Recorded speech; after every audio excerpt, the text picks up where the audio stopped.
When I got into university, my parents purchased an apartment close to the campus so that I could live my way without dealing with other people. I'm not social, and I could best be described as either a misanthropist or curmudgeonly. It was great for 2 years, and I came out of my shell a little bit. I met other people like me and discovered that, unlike high school, university isn't a nightmare. I even met a guy. We both work at the campus store. My little brother graduated last year and got into the same school. Rather than stay in dorms, he convinced my parents to let him move in with me. Well, they own it, so I had no say in the matter. I lasted 1 semester. Since he had an off-campus residence, my apartment became party central. I asked my parents to make him stop after talking to him didn't work. They said to loosen up. I think they expected it would change my personality. I talked to the university and snagged a rare single room in the mature student dorm. I don't have a lot of stuff, so when we went home for Christmas, I took what was really important to me. My boyfriend, the first one ever, by the way, looked at me, all social now, cleaned out my room and moved my stuff to student housing for me. When we drove back after New Year's, I dropped off my brother and went to my new place. It isn't perfect, but it's pretty sweet. My parents called me and asked where I was. My brother had let them know I wasn't in the apartment. I told them where I was and why I was there. They were upset that they had spent all that money to help me, and I didn't appreciate it. I said I did until they stuck me with my brother. Without me there, he's having a blast. Good for him. He's also missing a lot of classes and has been fined for noise complaints by the condo board, but that's not my problem. My parents are asking me to please move back in because my brother's in danger of being put on academic probation. I asked if I was allowed to bar him from having parties and stuff. He was part of the conversation and was upset that I was asking to be put in charge of him. My parents said he was allowed some freedom and that as his big sister, I should look out for him and not let him fail. I thanked them for the opportunity but declined. And he recently had a party that the cops had to shut down. My parents are considering selling the apartment, but it's kind of a crappy market right now, I guess. I feel bad that they might lose money after doing something so awesome for me. And I feel bad that my idiot brother might have taken time off school to calm down.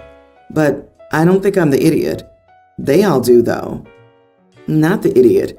Your parents want to spoil their son, but blame you for the consequences of their crappy parenting. You are 100% right to wash your hands of it.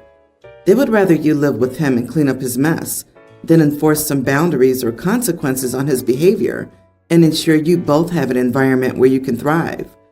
I'm sure this was the reason for putting you together, so you could babysit him. Exactly. It's not your job to babysit your brother. His actions are his own, and yours are yours. You're not your brother's mother. If your parents want him in a more controlled environment, they can have him live off campus. Well, he'll have to abide by the rules. If your parents sell the place, it's because of him, not you. LOL, it's not a crappy market right now. They could find another renter or buyer quickly, especially in a college town. Just a classic parent guilt trip, assuming their kid is too dumb to recognize such a bold-faced lie. I tell my kid the tooth fairy won't come if their room's too dirty. Same. As the oldest child, I always hated being put in charge of my younger siblings. All responsibility and no authority. There were no problems until my brother moved in. There were no cops called on the condo until he moved in. OP's brother wasn't ready for the freedom of his own apartment. He'll get tossed out of an apartment her parents own and will fail out of college. But let's give him his freedom. OP, you're not your brother's keeper. Congratulations on your independence, boyfriend, and future success. My roommate dumped her ex-girlfriend about 2 weeks ago, and the ex-girlfriend took it really badly. Over the last 2 weeks, she's shown up at our apartment 8 times. She stands outside and cries and knocks on the door, begging my roommate to come out and talk to her. My roommate always ignores her until she goes away. She usually stays for almost an hour. Honestly, it's really sad to listen to. So last night my roommate was at home, and her ex-girlfriend came to the door, I opened the door to tell her that my roommate wasn't there, and I could see that she was intoxicated. To be fair, I don't know if she's been drinking the other times she's shown up, but once I saw that she was, I didn't feel comfortable just shutting the door on her and leaving an intoxicated girl alone outside at night. So I let her come inside so I could call her an Uber to take her home. She was in our apartment for maybe 10 minutes total. I didn't let her go into my roommate's room or touch anything. She just sat on the couch and cried, waiting for the Uber. While she was there, I texted my roommate to let her know so that she wouldn't come home to her ex-girlfriend unexpectedly being in our apartment. My roommate got mad at me for letting her in and said I should have ignored her. I explained that she was drunk and I was worried about her safety, but my roommate said it didn't matter and it wasn't okay to reward her for showing up by letting her into our apartment. My roommate's still mad at me today and is saying that the next time the ex-girlfriend shows up, it'll be my problem to deal with because she's sure I just made the whole situation worse. So, am I the idiot? Edit. The ex-girlfriend didn't do anything crazy or bad that made my roommate break up. She just wasn't that into her. You're not the idiot, not your circus, not your monkey. Frankly, at this point, instead of calling her an Uber, you should have been calling the cops about harassment. This is ridiculous. And even more ridiculous that you actually let her inside. And your roommate's right. You 100% did just make it worse.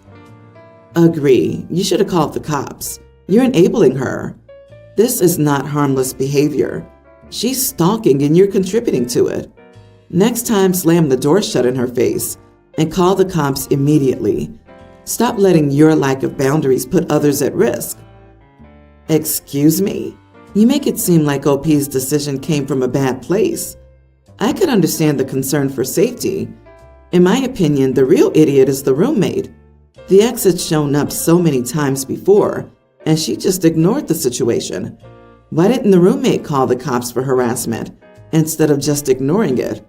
She ignored the situation and put OP in a bad position.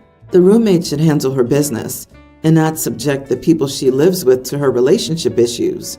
I'd be not okay if my roommate's ex kept showing up, banging on the door and crying multiple times, and they didn't do anything about it. I agree. Ultimately, I think OP did the best they could in a crap situation. They got the ex out to safety and altered the roommate to avoid an unwanted confrontation. It sounds like the roommate should seriously consider legal options for keeping this person away from them before this escalates to even crazier levels. My wife, 23, and I, 26 male, have been together for 3 years, if relevant. Lately, my wife has been emotional, like every little thing sets her off. There wasn't a banana, she cries. No sugar, she cries. Mr. Bus, she cries. I'd almost think she was pregnant, but we discovered after a year of trying to conceive that she was infertile. This was 2 months ago. She also recently had a baby start at her nursery, which set her off. So it's been a tough time. I've tried to be empathetic, but it's all the time tears. I'm so tired. Like each time she cries, I'll drop what I'm doing to comfort her, even if she calls me at work. She walks an hour to work after a bus journey. She leaves at 6:30 to get to work at 9:30. That's how long the travel is. I told her I'd drive her, but she didn't want me to. I told her to take an umbrella, and she forgot. She called me sobbing because it rained like I said it would, and she asked me to pick her up. I said I couldn't because I had a meeting. She said I'm sure they'll understand. I refused. She got huffy, and when she got home that night, she wasn't crying, shocker, but was mad. She hasn't spoken to me since, but we haven't seen each other much as she gets home late and still has work to do, coursework, etc. I asked a friend who insisted I was the idiot, but my wife texted me to say she's considering taking driving lessons in June, which I thought was a win, but she's still angry. So, am I the idiot? Edit. I did want children, but obviously I want to allow my wife to have her feelings on this. I don't want to grieve in front of her and have her think I'm blaming her. Should she want to adopt or do IVF, I'm open, but she should decide not to have children. Then I'll support her. I don't feel like it's my space to be upset here. You are the idiot. Shouldn't you be concerned that something's going on? Maybe she needs to check with a medical professional. Your wife's life sounds challenging right now. She found out 2 months ago that she can't have children. She has to commute 3 hours each way to work, and once she gets there, she's confronted by her infertility in a whole other way. On top of that, her partner's starting to lose patience with her difficulty coping with all of that. Whether or not she has underlying chronic depression, she is certainly depressed right now and needs help. I hope you can see that, and I hope you're also taking the time to process what her infertility means for you. She's not crying to be annoying. She's crying for a reason. Having all her hopes and dreams for the future crushed would be a reason. Your wife is in the middle of a mental crisis. She needs support and help. Get over yourself. You're an insensitive idiot. Apologize to your wife, and you both should seek therapy. No idiots here. I know everyone's tearing you a new one, but let's be real. You also just found out you can't have kids with her. Yes, I know it's her body, so it's harder, not disputing that, but there is still a sense of loss. You haven't said all of this to her. You have to be gentle and there every time for the last 2 months. Everyone will hit a limit where they're also exhausted and grieving and supporting their partner and not receiving that support. Again, I'm not belittling what she's going through. I think you're both going through a tough time. And while you do need to support her, you also can't pour from an empty cup. I would suggest counseling to navigate what you guys are going through. That is the best answer here. Everyone slamming OP, who's also struggling with the recent heartbreaking news, has been doing their best to support their partner and is running out of steam. Something people don't always realize is that being the main support person for someone who has depression is really hard. It's a black hole that sucks the life out of everyone in the house. Not an easy thing to go through. Professional help is certainly required for the wife, possibly OP too, because who supports you, OP? I'm a 30-year-old female. My sister Hannah, 19, has been dating Austin, 20, for 3 years. They have a toddler daughter together. Family emergencies came up 3 months ago, and they needed somewhere to stay. To put it lightly, I was the only safe option, so I told them they could stay here temporarily. I laid out ground rules, knowing how Austin is, incredibly lazy. Austin was to keep working full-time and only miss a day of sick. When he was home, he was to do his fair share of housework. I told them they didn't have to pay rent, so they'd be helping in other ways. My sister works for me in my business, and she can bring my niece with her. I help her watch her throughout the day. I have the house stuff split equally and on a rotating schedule. So, like, we all cook dinner in a rotation of me, Hannah, and then Austin. Repeat. Cleaning the bathroom, same rotation, etc., etc. There aren't many chores, just dinner, dishes, and bathroom. Well, lately, Austin has been a little idiot, to put it lightly. He starts getting angry if he has to do anything when he gets home from work. 6 hours, 4 days a week at a sub-sandwich shop. If he's making dinner that night, he almost always starts yelling at my sister and saying, "Hannah, will you just come and do this? I need to walk away." And then he'll go outside and smoke for a half hour and just have my sister do his chore. Finally, I started putting my foot down because this guy won't even hold his kid so my sister can eat or bathe. When he does take his child, he'll put her on the floor in front of him and leave her crying while he plays his video games. I've had enough. So yesterday he pulled the same crap. Tried getting out of dinner by yelling to my sister to do it. I immediately stepped in and said no. If he was going to be here, he wouldn't be using the "I can't do this" weaponized incompetence BS. He can do it. He's simply lazy. I told him it ends now. He's going to be doing his chores. He will be helping out with his kid. Or he'll start paying me the full rent of what a room would be in this area, $650, if he wants to stay here. Later on, he told my sister he was moving out because I was a dumb witch and treated him like a child and got her all worked up. So she's panicking and asking me to understand that he's just burnt out. Am I the idiot? Massive, not the idiot. Firstly, he's still a child. Sucks that they decided to have a baby when he's clearly not responsible enough to support his wife or the baby. Secondly, this is your place, and your rules were not wrong. Your sister should not have to be a mom to both him and her daughter.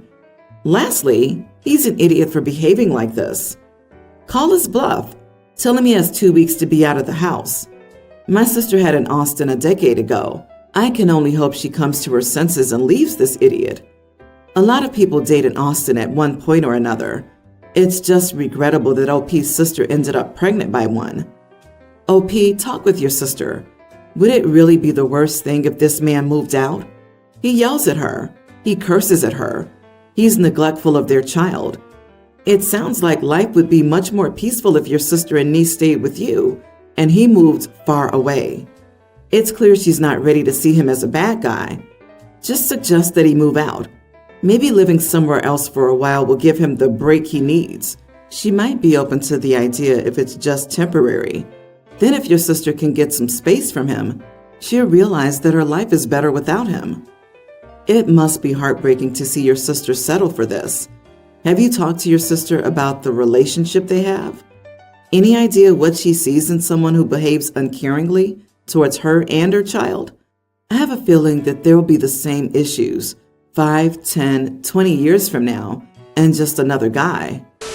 My parents have 50-50 custody of me, but usually they don't force me to stay anywhere because of custody. I'm allowed to stay with whoever I want. I, a teen female, have been living with my dad for 5 years. I visit my mom occasionally, but I prefer my dad's home because I have to share a room at my mom's home, which I hate. My birthday's in 2 weeks, and my mom is insisting I spend my birthday with her and her kids. The problem is that my dad and I were planning to celebrate my birthday in my favorite restaurant. It's a very expensive restaurant, and the food is perfect. So if I spend my birthday with my mom, I'll have to eat her food instead of that. I told Mom unless she could take me somewhere like that restaurant, I'd rather spend my birthday with my dad. She said she couldn't afford it, and I said fine, but I'm not coming then. An hour later, my aunt, Mom's sister, sent me this long text calling me an ungrateful idiot and lecturing me about how I should treat my mom, so I had to block her. I think they're very unreasonable. It's my birthday. I should be able to spend it how I want. You are the idiot. I understand some of your reasons, but in the end, you don't want to spend your birthday with your mother because she can't afford a fancy meal, and that's just an awful move. It's not easy to please both parents, and obviously, your birthday should be about you and what you want. But if you told your mother that you would only spend time with her if she can take you somewhere like that restaurant, you basically told her that you don't like spending time with her at all and just do it for the potential perks, which is indeed ungrateful. Yeah, Mom basically has to buy time with her daughter. You had to block your aunt? Oh, boo-hoo. I call BS on that one. You wanted to block her because you couldn't stand her calling you out on your bad and ungrateful behavior. You are the idiot for only loving the parent with money and telling that to the other parent. Money may buy happiness, but it doesn't buy class, grace, and humility. P.S. It's not your money. It's your father's. My mom doesn't buy anything. My dad pays for everything. Also, my mom's other kids are very picky, so I'll end up eating their favorite food on my birthday as usual. She has her own money. She just spends it on her other kids. And when I need something, even if I'm at her home, she tells me to ask my dad for money. She thinks it'll make us more equal. Boy, that changed my perspective. Since her mom isn't treating OP fairly the way she treats her other kids, I can see why OP doesn't feel close to her mom and avoids her mom. I really can't blame her for that.